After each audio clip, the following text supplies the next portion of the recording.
महादेई अभयारण्यातील प्रस्तावित व्याघ्र प्रकल्पाचा प्रस्ताव फेटाळण्याचा राज्य सरकारचा निर्णय दुर्दैवी असून महादेई बचाव संघटनेनं त्याचा निषेध केलाय। महादेई अभयारण्य व्याघ्र प्रकल्प म्हणून घोषित केल्यानं महादेई वळवण्याचा प्रश्न कायमचा सुटेल असं मत माजी वीज मंत्री निर्मला सावंत यांनी व्यक्त केलंय।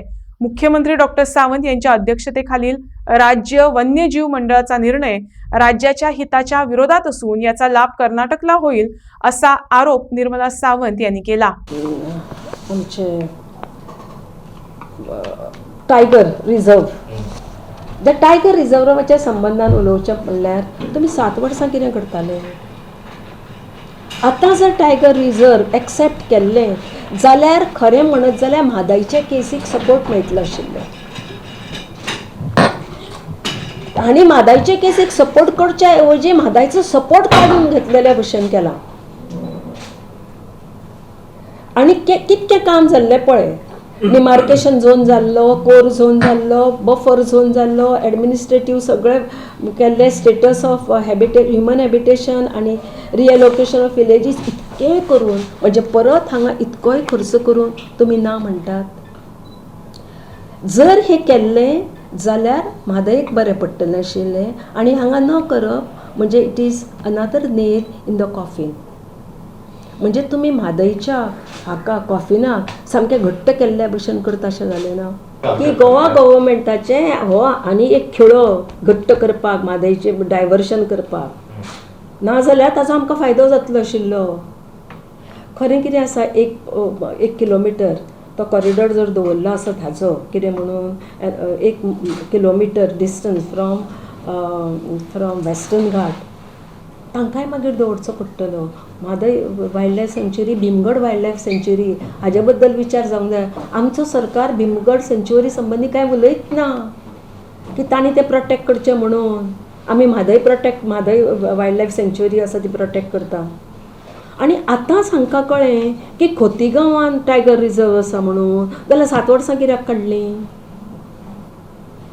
आतां स्वप्नांतल्यान जागे जाल्ल्या भशेन जाले आनी Khotigao wildlife tiger reserve आसा म्हणून आनी खोतीगांवान टायगर रिझर्व आसलें जाल्यार तो असो फुडें येता न्ही, फूल ताचो पळय वेस्टर्न घाट आसा तो प्रोटेक्ट जातलो आनी वेस्टर्न घाट प्रोटेक्ट जावप ही वर्ल्ड हेरिटेज सायट।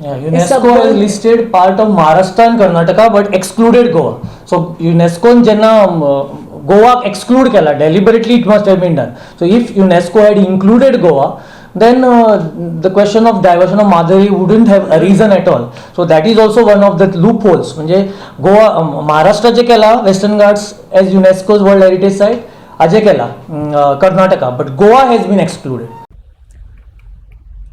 कसिनोवर 28% कर लावण्याच्या जीएसटी काउन्सिलच्या निर्णयावर फेरविचार करण्यासाठी गोवा सरकार केंद्रीय अर्थमंत्री निर्मला सीतारामन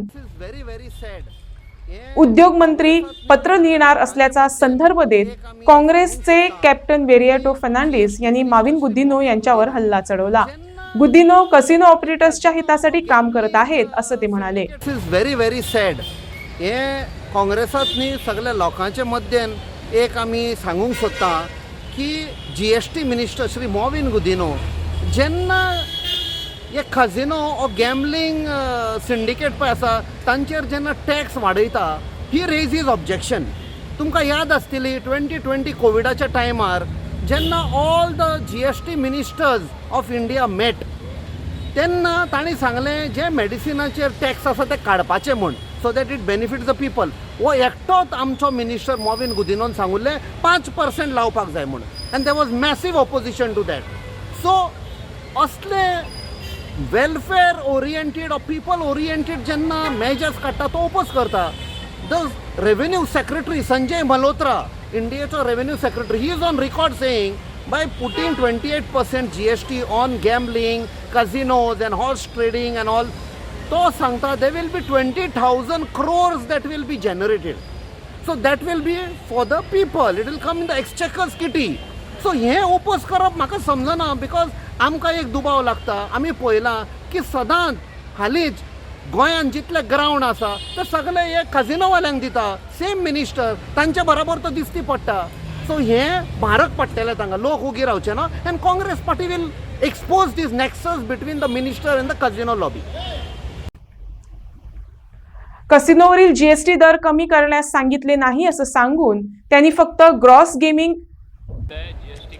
रेव्हेन्यूवर जीएसटी लागू करण्यास सांगितलं असल्याचं स्पष्टीकरण यावेळी गुद्दिनो यांनी दिलं. The GST Council was unanimous that the rate of taxation of GST should be 28%. Nobody asked for lowering of it, even to 18% or even any other slab.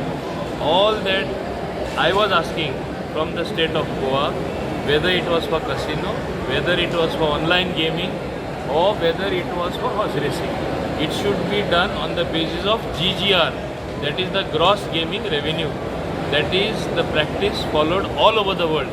I said, when we are aligning ourselves internationally to all international practices, as far as taxation in this particular industry is concerned, it should be aligned to that, that's all. There is no other dispute whatsoever.